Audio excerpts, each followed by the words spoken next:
They told you to work hard, stay loyal, and climb the ladder. That if you just kept going, one more project, one more year, one more sacrifice, you'd finally reach success. But what if that ladder was a lie? What if it was never about getting to the top, but about keeping you climbing forever?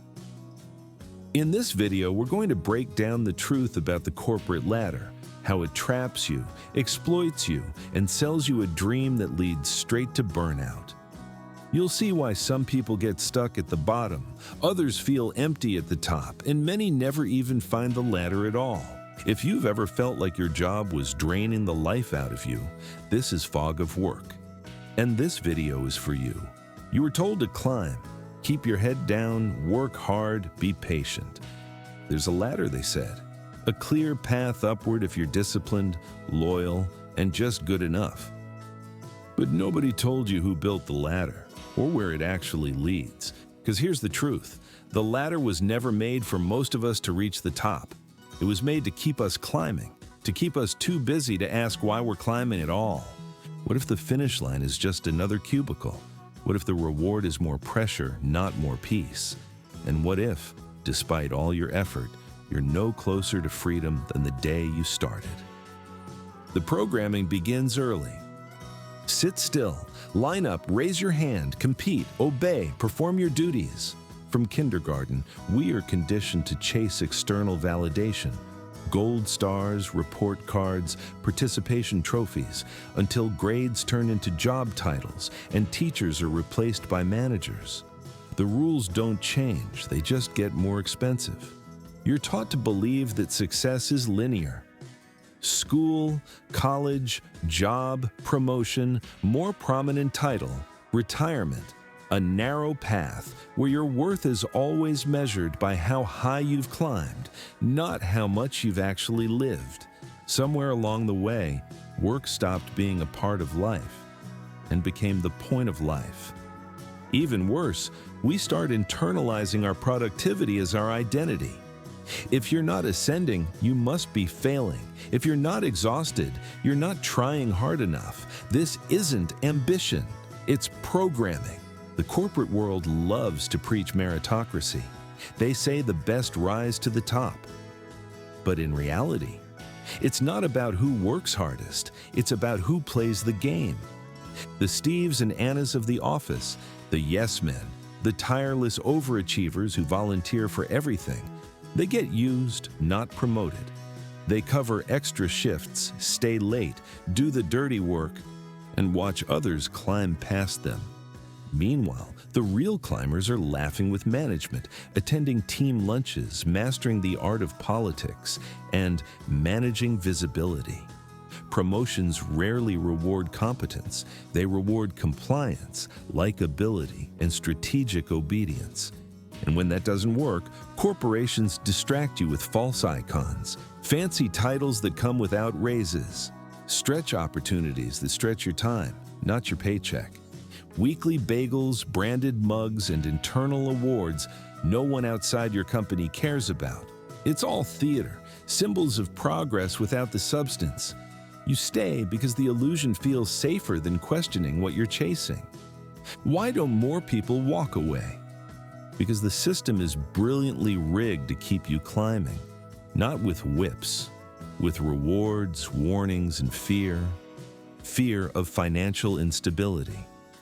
What happens to your mortgage, your kids, your status if you stop? Peer pressure. Everyone else seems to be making it work. Are you the weak link? Sunk cost fallacy. I've worked this hard to get here. I can't stop now. Hope for the next promotion. Maybe just one more year. Then I'll be free. And then there's the emotional manipulation. Companies dangle buzzwords like growth, career path, and visibility like candy, while quietly ensuring you stay just useful enough, but never powerful enough to leave. They'll tell you, not everyone is ready for leadership when you ask for more. They'll praise your loyalty while passing over your promotion. They'll keep promising that your time will come. But in most companies, your time never comes. only more time. One of the most dangerous illusions in the corporate world is loyalty. You're told that loyalty is a virtue, that if you keep showing up, keep sacrificing, keep putting the company first, they'll take care of you. But what happens when layoffs hit? When a reorg arrives, when your job gets automated or offshored? They'll give you a 15-minute exit interview and a cake in the break room. Loyalty is a one-way street in most companies. You give them your best years. They give you a severance package, if you're lucky. They say, "We're a family," until it's time to cut costs. Then you find out you're not a son or daughter. You're an expense, disposable, replaceable. And still, so many stay. Not because they love the work, but because they're afraid they won't survive outside. That's how deep the programming goes. But here's the twist. For many people today, there's no ladder at all. Gen Z, millennials, and even younger Gen X workers face a different reality than their parents. They're over-credentialed, underpaid, and treated like temp labor with permanent expectations. The entry-level job now requires 3 to 5 years of experience. Internships are unpaid. Promotions are on hold due to budget constraints. And even when you do move up, it's often just a lateral title change with more work and no raise. Worse, every rung on the ladder is booby-trapped. Promotion paths that don't actually exist. Managers who hoard opportunities to protect their own status. Colleagues competing instead of collaborating because there are only crumbs at the top. For many, there's no path to climb, just a loop. Same job, different title. More stress, same pay. And it's not just individual failure, it's structural. When the ladder is broken, telling people to climb becomes cruelty. If this hits close to home, if you've been climbing a ladder that leads nowhere, you're not alone. Give this video a like if you've ever questioned whether the next promotion was worth the pain. Subscribe if you're done chasing a dream that doesn't dream of you back. So what happens if you do make it? You play the game, say the right things, laugh at the right jokes, climb every rung, and eventually you reach the so-called top. Maybe you're a director now, maybe even a VP. But here's the cruel twist. The view from the top isn't freedom. It's a clearer picture of the cage. At higher levels, you're not more autonomous. You're just more accountable. More meetings, more politics, more pressure, more people to answer to. You become the enforcer of policies you didn't create, upholding a strategy you had no say in. Even executives are boxed in, just better dressed inmates in a hierarchical prison. You didn't escape the system. You became part of the mechanism that keeps it running. You realize the ladder never led to the sky. It just brought you to a slightly larger cubicle with better lighting and worse sleep. Let's stop calling it a ladder. It's a pyramid, a dictatorship, a monarchy dressed in business casual. At the top sits a CEO who rarely knows your name. Below them are the lieutenants, senior leadership, VPs, directors, all expected to own the message, even when they don't believe in it. And below that, everyone else. Every role carefully designed to fill a box on a spreadsheet. You don't get to color outside the lines. You don't get to rewrite your job description. You're there to execute orders, not question them. Sure, they say you have autonomy, but try disagreeing with someone 2 levels above you.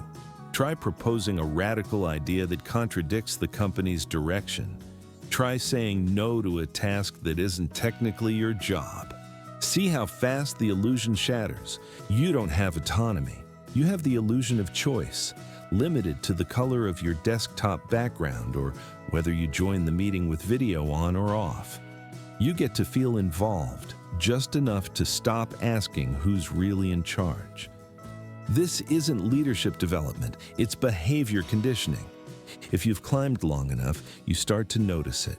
The sleepless nights, the constant tightness in your chest, the hollow victories. You've made it, but you feel less human than ever.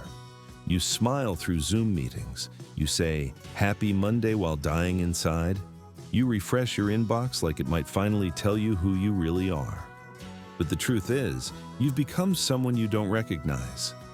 People think burnout is about working too many hours, but it's really about working too long on things that don't matter, for people who don't care. There's a moment, sometimes quiet, sometimes violent, when you realize the latter doesn't lead to fulfillment. It leads to fatigue, to resentment, to a crisis of identity. You wonder if you're the problem. You're not. You're reacting exactly how a human is supposed to react when trapped in a system that treats them like a resource, not a person. So what now? The answer isn't always to jump into entrepreneurship or quit tomorrow.